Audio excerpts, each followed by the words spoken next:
Sahabat peradaban kasih ekologis yang terkasih, selamat berjumpa dalam renungan harian bersama saya, Romo Alois Budi Purnomo PR, melalui channel ini. Semoga panjenengan selalu sehat, tetap semangat, tanpa sambat, dan selalu bahagia. Kebahagiaan yang bersumber dari Tuhan Allah kita. Mari kita awali perjumpaan kita dengan bersatu di dalam doa. Allah Bapa yang Maha Pengasih dan Penyayang, kami bersyukur kepadamu atas anugerah Yesus Kristus Putramu kepada kami sebagai Sang Pembebas yang menghayati hukum kasih kepadamu dan kepada sesama secara sempurna. Semoga hidup kami semakin terarah kepadanya, meneladan kehidupannya, menjadikan Yesus Kristus sebagai pusat kehidupan kami sepanjang segala masa. Amin. Sahabat peradaban kasih ekologis yang terkasih, mari kita baca Injil Lukas bab 11 ayat 37 sampai 41. Pada suatu ketika selesai mengajar, Yesus diundang seorang Farisi untuk makan di rumahnya. Maka masuklah Yesus ke rumah itu, lalu duduk makan. Tetapi orang Farisi itu heran melihat Yesus tidak mencuci tangan sebelum makan. Lalu Tuhan berkata kepadanya, "Hai orang-orang Farisi, kamu membersihkan cawan dan pinggan bagian luar, tetapi bagian dalam dirimu penuh rampasan dan kejahatan. Hai orang-orang bodoh, bukankah yang menjadikan bagian luar, dialah juga yang menjadikan bagian dalam?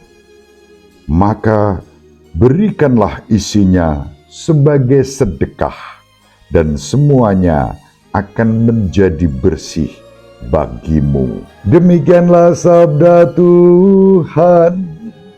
Terpujilah Kristus. Sahabat peradaban kasih ekologis yang terkasih, menurut penanggalan liturgi kita, hari ini merupakan peringatan wajib Santo Ignatius dari Antiokhia, seorang uskup dan martir. Santo Ignatius dari Antiokhia adalah murid Rasul Yohanes, penulis Injil. Santo Yohanes sangat terkesan dengan Ignatius dari Antiokhia ini, dan pada abad pertama tahun 107, Santo Ignatius Antiokhia menjadi martir. Sahabat peradaban kasih ekologis yang terkasih, pada peringatan wajib Santo Ignatius dari Antiokhia, kita membaca bacaan harian yang dikutip dari Injil Lukas. Yesus yang diundang makan oleh orang Farisi dan Yesus datang. Tetapi meskipun Yesus datang sebagai tamu undangan, karena orang Farisi mempunyai pikiran-pikiran yang negatif terhadap Yesus, gara-gara Yesus tidak mencuci tangan sebelum makan, lalu Yesus mengkritisi sikap hidup orang-orang Farisi itu. Bahkan mereka disebut sebagai orang yang bodoh, karena mereka begitu rigid pada hukum-hukum yang membebani hidup umat, tetapi mereka sendiri tidak mengikuti hukum itu dalam belas kasih dan kerahiman. Mereka bersikap legalistik. Dan Yesus menunjukkan kepada mereka bahwa semua aturan itu baik, ya, tetapi hukum-hukum itu harus dilihat dalam perspektif yang lebih dalam. Allah memberikan hukum terutama untuk membebaskan umat agar mereka fokus dalam menyembah Allah sebagai pencipta langit dan bumi, sebagai Allah yang mengasihi, dan bukan Allah yang pertama-tama menghukum, tetapi mengampuni memerdekakan, membebaskan kita semua. Yesus sampai pada semangat hukum yang mengangkat martabat kehidupan manusia, semakin manusiawi, semakin religius, semakin dekat dengan Allah, pencipta kita. Manusia diciptakan menurut gambar dan rupa Allah, dan karena itu hukum-hukum yang terutama harus diarahkan pada bagaimana menghargai martabat kemanusiaan dan bukan dengan membelenggu yang membuat umat terbebani. Sahabat peradaban kasih ekologis yang terkasih, kita dipanggil pertama-tama untuk menghayati hukum kasih kepada Allah, kasih kepada sesama, bahkan kasih kepada alam semesta ini. Dan karena itu kita kembali pada martabat pribadi manusia sebagai citra Allah yang baik adanya, dan hukum-hukum itu membuat kita manusia menjadi lebih baik dalam menghayati iman, harapan, dan kasih kita kepada Allah.